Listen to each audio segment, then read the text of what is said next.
알고 투자하자. 함께 공부하시죠. 상장기업 연구소. 네, 안녕하십니까. 저는 주식방송 채널의 현직 앵커 이거지입니다. 네, 주식방송 현직 앵커 유창호입니다. 네, 자 오늘은 어떤 종목을 할까? 이렇게 두드러지는 종목이 항상 찾고 있었는데 요즘엔 진짜 없고요. 없어요. 심지어는 정치 테마주만 계속 가는 상황이죠. 그렇다고 그런 것들을 말씀드리자니 저희 프로그램에 별로 부합하지 않는다. 그렇죠. 네. 자, 그 중에 신규 상장된 종목 중에서 요즘에 그 두각을 드러내는 두 종목이 있죠. 그렇죠. 하나는 두산 로보틱스 있고, 그리고 에코프로 머티. 네, 그래서 이 친구로 가겠습니다. 저희는 에코프로 머티입니다. 왜 머티리얼즈라고 해놓고서 상장명은 머티인지 모르겠어요. 머티 하니까 약간 뭔가 애들 이름 같기도 하고. 약간 그런 느낌이에요. 그렇습니다. 자, 어떤 회사죠? 자, 에코프로 머티, 여기는요 에코프로 그룹의 자회사입니다. 2017년에 설립이 됐고 2차 전지용 양극재 원천이라고 볼 수 있죠. 이 바로 전구체를 전문적으로 만드는 회사입니다. 네. 특히 이 중에서도 이 고용량의 하이니켈 양극재와 그 양극재 전구체를 보면요, 국내 최초로 양산을 했었고요. 거기다가 현재 국내 최대 전구체 생산 능력을 보유하고 있습니다. 그렇습니다. 자, 그리고 2021년부터 전구체 이외에도 전구체 원료가 되는 거죠. 그러니까 이 니켈, 코발트까지 스스로 정제를 내내고 생산까지 해나가고 있고요. 2차 전지 소재의 스페셜리스트다라고 보시면 되겠습니다. 기술력이 좋습니다. 근데 여기까지 이 내용들은요, 사실 이 홈페이지에서 그대로 가지고 온 내용인 거거든요.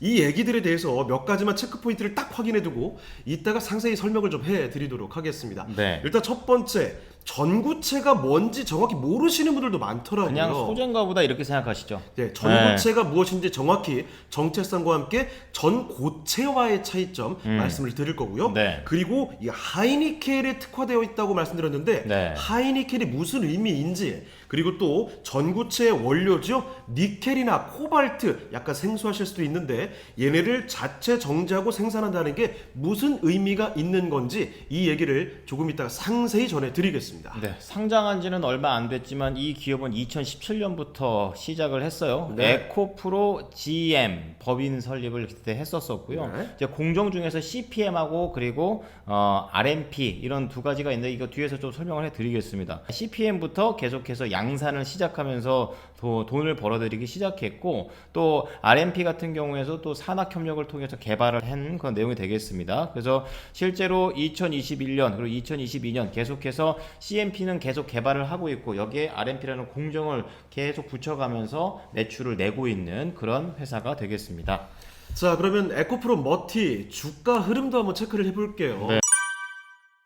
얼마 되지 않았는데 이거 정말 변동성 상당합니다. 그렇습니다. 청약 경쟁률이나 실적, 2차 전지 대표주들의 분위기 모두 감안해서 상장 전의 상황이 쏙 좋지가 않았어요. 그래서 공모가 밴드가 36,000원에서 44,000원 정도였는데 네. 요 하단이죠. 36,200원으로 공모가가 결정이 됐습니다. 흥행이 그만큼 안 됐다는 거죠. 그렇습니다. 네. 사실 그때 2차 전지 분위기가 굉장히 안 좋았기 때문에 맞아요. 11월 17일에 상장 당일에 시초가가 43,000원 수준, 한 10% 정도 떠서 시작을 했고요. 65,000원대까지 갔다가 결국은 57,000원대에서 마무리가 됐습니다. 그렇죠. 실망스러웠죠. 윗꼬리가 달렸습니다. 네. 자, 그런데 느닷없이 그 다음 거래일에 월요일에 상한가를 쳤어요. 약간 시간차 뒀네요. 네, 그래서 이거 뒤늦게 상한가 치나? 이러다가 그 다음날 또 상한가. 시총이 곱절로 늘어났습니다. 그렇습니다. 자, 그래서 22일에 108,500원 고점을 찍고 음봉 마감을 하더니 어제장에 또 크게 올라서 99,100원에 마감이 됐고요. 네. 11월 24일 녹화일인 오늘에 정확히 보합에서 장을 마쳤습니다. 네, 공모 관련해서는 이제 돈을 조달 받아서 이제 쓰게 되는데 3,900억 정도는 시설 투자, 네. 공장 늘리고 이런 거에 쓰고요. 1,300억은 이제 운영 자금으로 쓸 예정이라고 합니다. 그리고 이후에 추가로 투자를 하게 되는데 이때는 이제 공장을 더욱더 증설을 하려는, 그러니까 이 회사는 굉장히 그러니까 오다만 들어와라. 무조건 우리는 나갈 준비돼 있다. 우린 준비되어 있다 관점에서 옛날에 에코프로가 굉장히 증설을 세게 했었었는데 그렇죠. 역시 같은 자회사 그런지 그런 것 같아요. 그리고 최대 주주하고 특수 관계인이 보유하고 있는 지분이 약간 47% 정도 되는데 이제 상장 후 30개월 동안은 당연히 매각이 제한될 예정이라고 하니까 이 부분까지 알고 계시면 되겠습니다. 그러니까 3개월 지나가면 팔 수도 물량이 나올 수도 있다는 거죠. 예. 그 시기를 잘 집중해 보셔야 된다는 점이고요. 예. 자, 그러면 지금부터 이슈를 몇 가지 체크해 보겠습니다. 앞서 저희가 처음에 시작할 때 말씀드렸던 내용들이죠. 전구체가 뭔지, 전구체와 무슨 차이가 있는지, 하이니켈이 어떤 의미가 있는 건지, 그리고 전구체의 원료죠, 니켈, 코발트 이런 거 자체적으로 조달한다, 이게 무슨 의미가 있는 건지 예. 하나씩 보도록 하겠습니다. 첫 번째, 전구체 먼저 가겠습니다. 이 영어로는 precursor라는 건데 이 pre라는 접두사는 다들 알고 계시죠? 먼저, 선 뭐 이런 거죠. 그렇습니다. 네. 한자로 봤을 때 먼저 선 이런 의미랑 똑같습니다. 자, 그러니까 어떤 특정 물질을 화학적으로 만들어낼 때 최종 물질이 되기 전, 그 전 단계 물질을 말하는 건데요. 네. 이 원래 그냥 이 화학 영역에서 일반적으로 쓰이는 말입니다.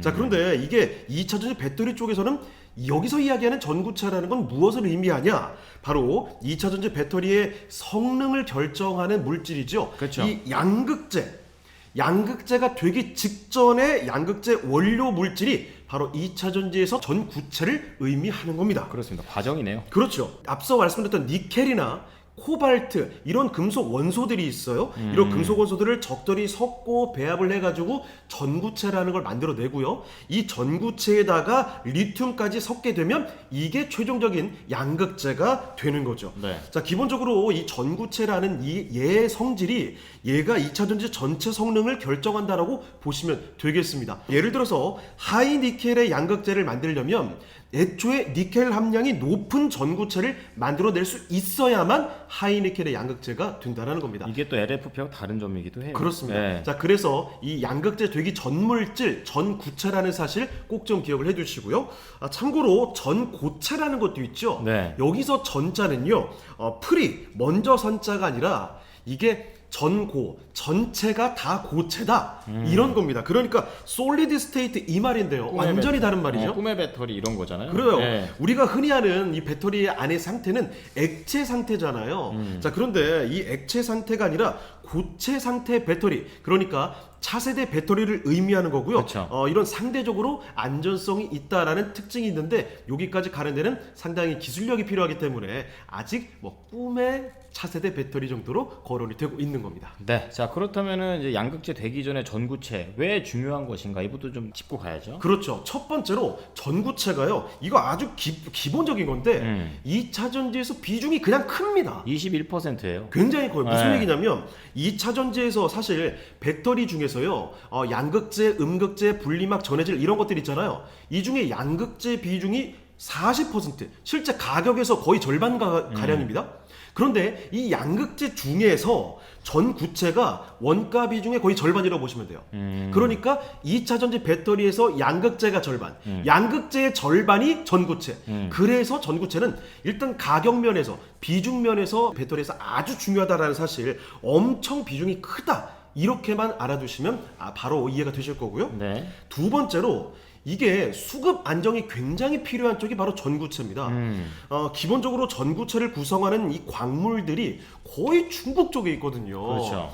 그래서 지난해 실제 전구체의 우리나라의 약 90% 정도를 중국에서 수입해서 썼다라는 거죠. 그럼 중국에서 만약에 안 팔아 이래 버리면 바로 흔들리는 거죠. 그렇습니다. 네. 아니, 한마디로 전구체를 중국에 엄청 의존하는 건데 그렇죠. 히토류 같은 느낌인 거죠. 그렇죠. 중국에서 안 팔아 이래 버리면 난리나면서 히토류 관련주들 막 급등하는 거 보셨죠? 맞아요. 그런 겁니다. 그래서 에코프로 쪽에서도 LG화학 이쪽에서도 대표적인 양극재 기업들은 다 이 전구체 내재화, 그러니까 자체적으로 조달하려고, 알아서 만들려고 사활을 걸고 있다라는 거고요. 네. 그 중심 기업이 바로 에코프로 머티다. 이렇게 보시면 되겠습니다. 진짜 중요한 일을 합니다. 그렇습니다. 네, 진짜 중요한 일을 해요. 자, 그러면 이제 전구체에 대한 설명 어느 정도 납득이 되셨을 테고, 네. 다음으로 하이니켈의 이 양극재 진심이다라는 점. 그렇죠. 우리나라에서는 LFP는 중국, 하이니켈은 우리나라 요 정도까지는 좀 알고 계실 거예요. 자, 네. 하이니켈 그러면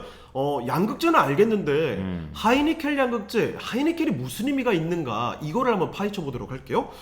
중국에서 주력으로 하는 값싼 배터리, 방금 말씀해 주셨던 LFP 배터리 쪽이 있겠는데, 여기는 리튬과 인산, 철 요런 걸로 이제 구성이 되는 거고요. 니켈이 없죠. 그렇죠. 우리가 주로 쓰는 게 3원계 배터리입니다. 그렇죠. 3개. 3원계 배터리가 바로 니켈, 코발트, 망간 이쪽이거든요. 그래서 NCM 이런 걸 많이 쓰게 되죠. 앞 글자만 따서. 근데 이 중에서도 N, 니켈이 가장 먼저 나왔잖아요. 이 니켈이란 녀석이 중요한 건데 이 니켈이란 녀석을 많이 넣게 되면 이 함량이 높아지면 순간 출력이 되게 좋아져요. 탁 치고 나간다는 거예요, 차가. 무슨 얘기냐면 그리고 더 멀리 간다라는 겁니다. 한 번 충전했을 때 더 멀리 출력 자체를 세게 쓸 수 있다라는 건데 그러면 많이 쓰면 되는 게 아닌가. 심지어 니켈이라는 금속은 싸기까지 하거든요. 그건 많이 쓰면 되지. 싼데 출력이 좋아. 근데 문제가 있어요. 어떤 게 있습니까? 뭐냐면 안전성이 좀 떨어져서 이게 위험합니다. 불날 수 있죠. 그렇죠. 그래서 이걸 보완하기 위해서는 상당히 기술력이 필요하다라는 거고요.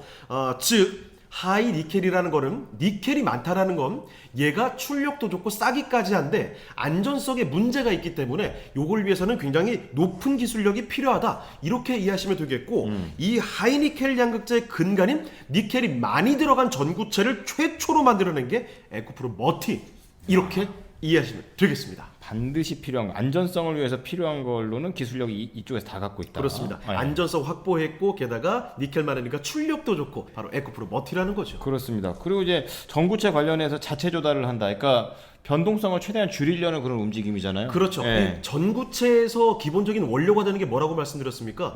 니켈, 코발트 같은 거 있죠. 여기에다가 이제 이걸로 전구체를 만들고 여기에 리튬까지 섞게 되면 이게 양극재가 되는 거거든요. 자, 그런데 전구체의 원료, 니켈이나 코발트 이런 것을 자체 조달한다라는 의미가 무엇인지 알아보겠습니다. 여러분, 이 반도체를 만드는데도 만드는 단계들이 있듯이 2차 전지도 단계들이 있습니다. 그렇죠. 첫 번째, 전지에 들어갈 이 소재 원재료죠. 원재료. 광물, 기초 금속 원소들을 조달하는 것부터 있어요. 그리고 그 원소들을 조달을 했으면 두 번째, 그 광물로 양극재 전 단계인 지금 말하는 전구체라는 걸 만들게 되고요. 그리고 세 번째로 이 전구체를 가지고 리튬까지 섞어가지고 실제 양극재를 만들어내는 단계. 그리고 네 번째로 폐배터리를 재활용해서 이걸 다시 금속 원소를 거기서 뽑아내서 원료를 조달하는 과정까지 있습니다. 자, 그런데 이 단계 중에서 이 저놈의 원재료, 이 광물을 조달하는 게 진짜 문제거든요. 그렇죠. 앞서도 중국에 의존하다 뭐 이런 얘기를 드렸지만 광물을 보유한 국가들이 자국 이기주의가 엄청납니다.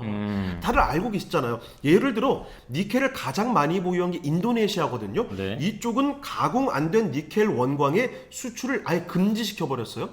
그리고 호주나 브라질 같은 경우에는 광물 협약으로 인해서 자원 보호 정책을 점점 강화하고 있고요. 그래서 한국같이 광물을 부족한 곳, 광물이 나지 않는 곳에서는 니켈 보유 국가랑 친하게 지내하고요. 리사이클을 하든지 해서 자체적으로 조달을 해야 되고 이런 필요성들이 생기는 겁니다. 자, 그런데 잘 아시겠지만 앞서도 이야기했었죠. 전구체 시장의 핵심 키플레이어 누굽니까? 그렇죠.